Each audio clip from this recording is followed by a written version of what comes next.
खेल फिर देखते नहीं बनता है। अभी जो तेजी के साथ चर्चा चल रही है सब तरफ, virus virus virus, corona corona corona, क्या है, कहां से कैसे क्या स्थिति बन गई।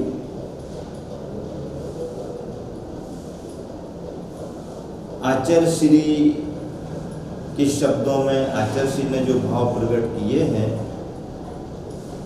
तदनुसार आचार्य श्री का कहना है कोई सामूहिक तीव्र पाप कर्म का उदय आया है। सामूहिक तीव्र पाप कर्म का उदय आया है, अकेले किसी एक देश का नहीं, पूरी दुनिया के प्राणियों का सामूहिक पाप कर्म का उदय आया है। तभी तो ऐसी परेशानियां, भीषण परेशानियां सबके सामने आ रही हैं।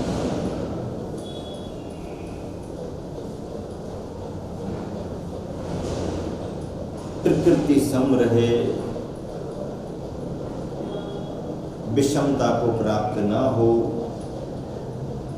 जिस समय जो जितनी आवश्यकता है वैसा परिणमन प्रकृति करे, तो प्रकृति से ही अपेक्षा क्यों रख रहे हो?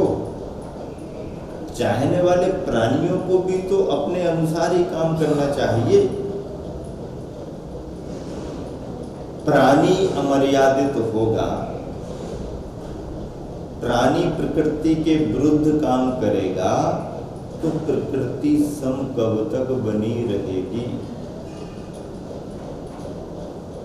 और ये सारे परिणाम प्रकृति की विषमता के परिणाम हैं, जिसमें इंसान की असीमित इच्छाएं ही कारण हैं, जिसमें इंसान की अमर्यादित प्रवृत्ति ही कारण है, जिसमें इंसान की अवक्ष और अनीतिगत क्रियाकलाप ही कारण है। अवक्ष का भक्षण हो रहा है, एक दूसरे के प्रति दुर्भावनाएं बढ़ा रहे हैं, इत्यादि प्रकार के परिणामों से जो कर्म का बंध होता है, कोई कर्म का उदय फिर सभी को इस रूप में देखने के लिए मिलता है। प्रकृति विरुद्ध ना हो, प्रकृति हमारे अनुकूल रहे, इसका एक ही उपाय है कि आप भी प्रकृति के अनुकूल काम करो। और यदि आप प्रकृति के अनुकूल काम करोगे, तो आपकी इस तपस्या को देख करके, आपकी इस भावना को देख करके काले मेघ भी नीचे तपी धरा को देख रो पड़े। प्रकृति भी आपकी पूर्ति करेगी।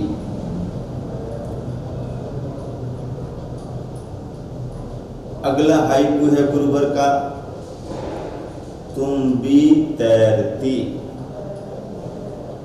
तुम भी तैरती, औरों को भी तारती। तुम भी तैरती, औरों को भी तारती, यानी पार लगाती। तुम भी का लक्षण है, पानी में डालो, उसका स्वभाव है, पानी में तैरती रहेगी। और यदि कोई उसे पकड़ ले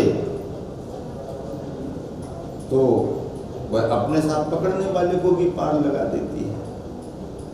तुम भी तैरती भी है,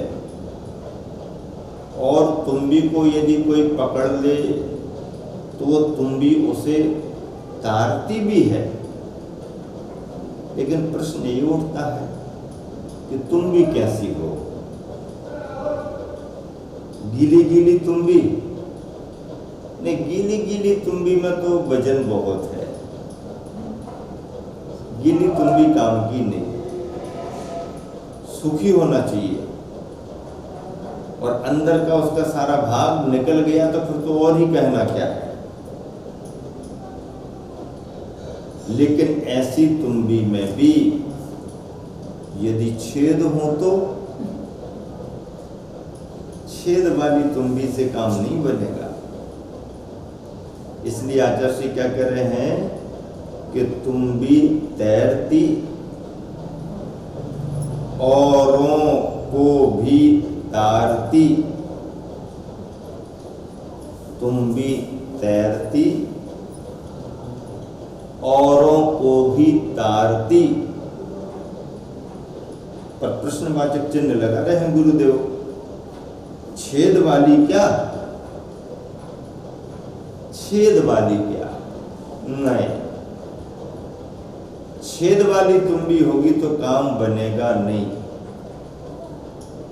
तुंबी तो निश्छिद्र होनी चाहिए, निश्छिद्र, छेद नहीं होना। छेद हुए कि काम गया। नाव बहुत अच्छी है, डिजाइन बहुत बढ़िया बनी है, सुंदर सुंदर दिखाई दे रही है, इसकी जरूरत नहीं है। जरूरत किसकी है? नाव यदि नदी में तालाब में पड़ी है तो उसमें छेद नहीं होना चाहिए। डिजाइन सुंदर, डिजाइन सुंदर हो कोई दिक्कत नहीं है, डिजाइन सुंदर ना भी हो तो भी काम चलेगा, लेकिन छेद वाली नाव नहीं होनी चाहिए। निश्चिद्र नाव की कीमत है, ऐसे ही निश्चिद्र तुंबी होनी चाहिए। निश्चिद्र तुंबी यदि है तो वह तुंबी स्वयं तैरती है, औरों को भी तारती है। छेद वाली के बस की बात नहीं है, निश्चिद्र तुंबी के बारे में बात है। गुरुवर आचार्य श्री ने आदिनाथ भगवान की स्तुति लिखने में दोहा लिखा है और उसमें लिखा तारन तरन जहाज। क्या? तारन तरन जहाज। तारन और तरन और जहाज। कैसा जहाज? जो तारन तरन है। तारन तरन का अर्थ क्या है? तारन तरन का अर्थ क्या है? जो स्वयं तरते हैं और दूसरों को भी तारते हैं।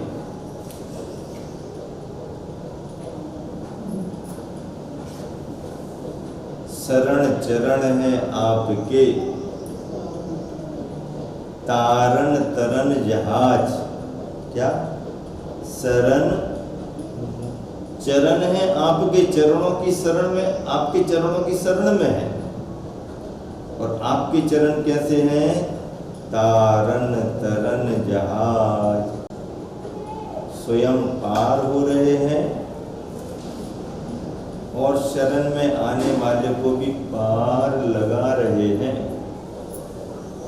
तारन तरन है जहाज के समान। जहाज कैसा होता है? जहाज स्वयं भी उस पार जाता है और उसमें बैठने वालों को भी पार लगाता है। तारन तरन जहाज, भव दधि तट तक ले चलो, करुणा कर जिनराज। जिनराज भगवान के लिए कहा है, करुणा कर, तट तक ले चलो, भव दधि तट तक ले चलो, समुद्र के किनारे तक ले चलो, भव समुद्र के किनारे ले चलो।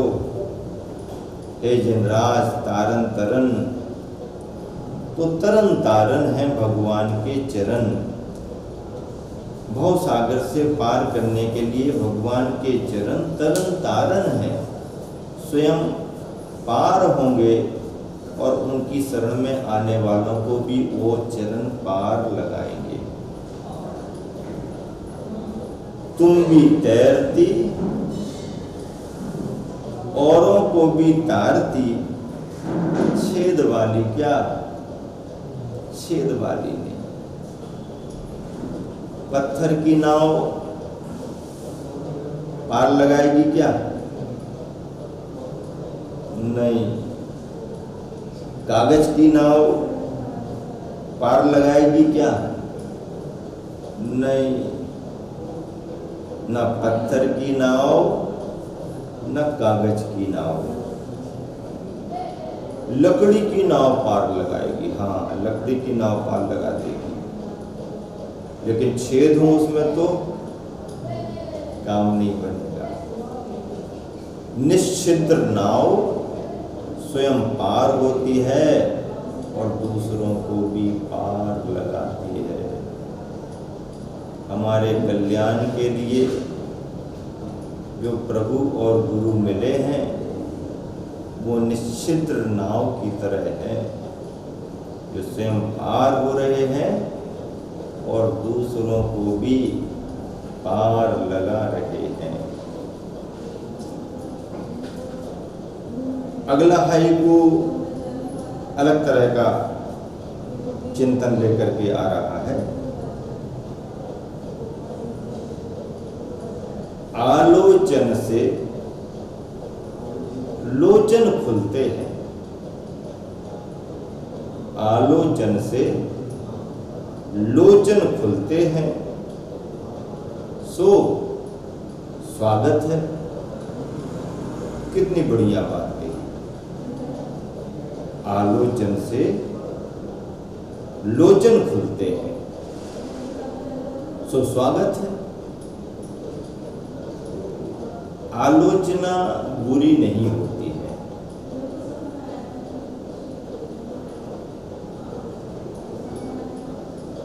आलोचना करने वाले को आलोचना में भी सद्भाव रखना चाहिए,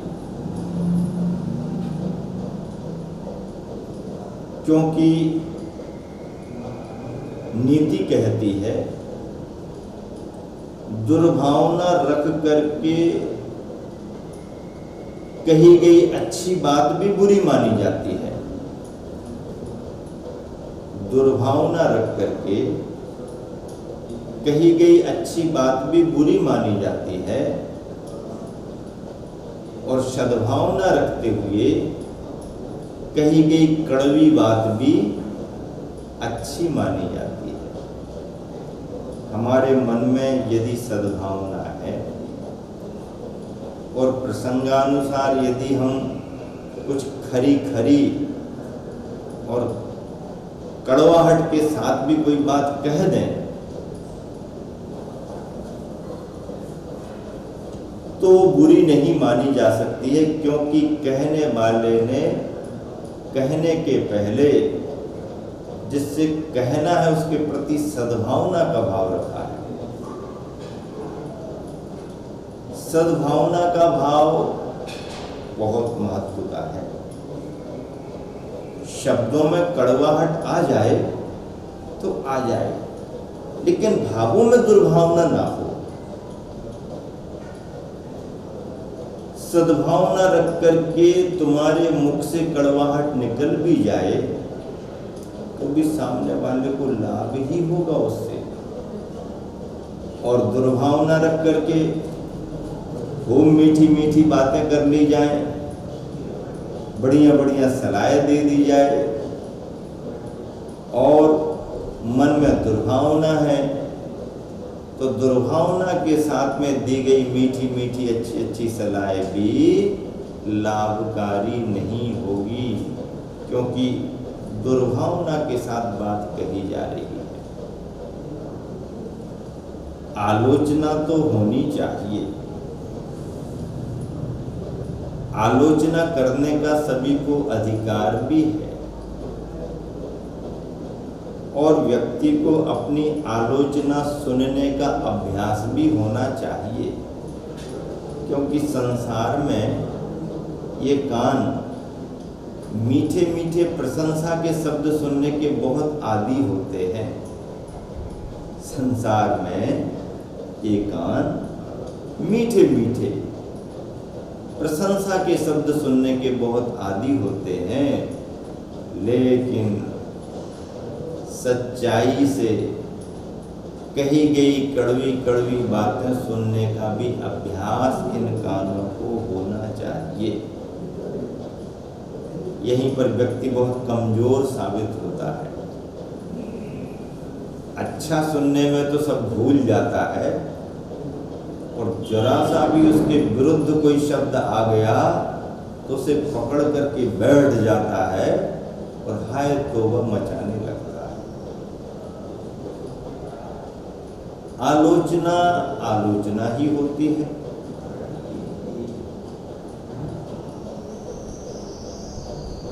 यदि कहीं कोई किसी की कमी है और कोई अच्छे अभिप्राय से बताने का भाव रख रहा है, तो अपनी कमी को दूर करने के लिए उसकी बात पर गौर करना चाहिए। और किसी के कहने से यदि अपनी कोई बुराई दूर हो जाती है, तो ऐसे व्यक्ति को अपना उपकारी मानना चाहिए, बल्कि उसके प्रति कृतज्ञता का भाव रखना चाहिए, उसके प्रति सहृदयता का भाव रखना चाहिए कि बंधुवर, आपके द्वारा दी गई सलाह से भले ही मुझे तत्काल बुरा लगा था, लेकिन हमारी बुराइयां दूर हो जाने के कारण अब हमारा भला हो रहा है। ऐसा उसके प्रति आभार प्रकट करना चाहिए।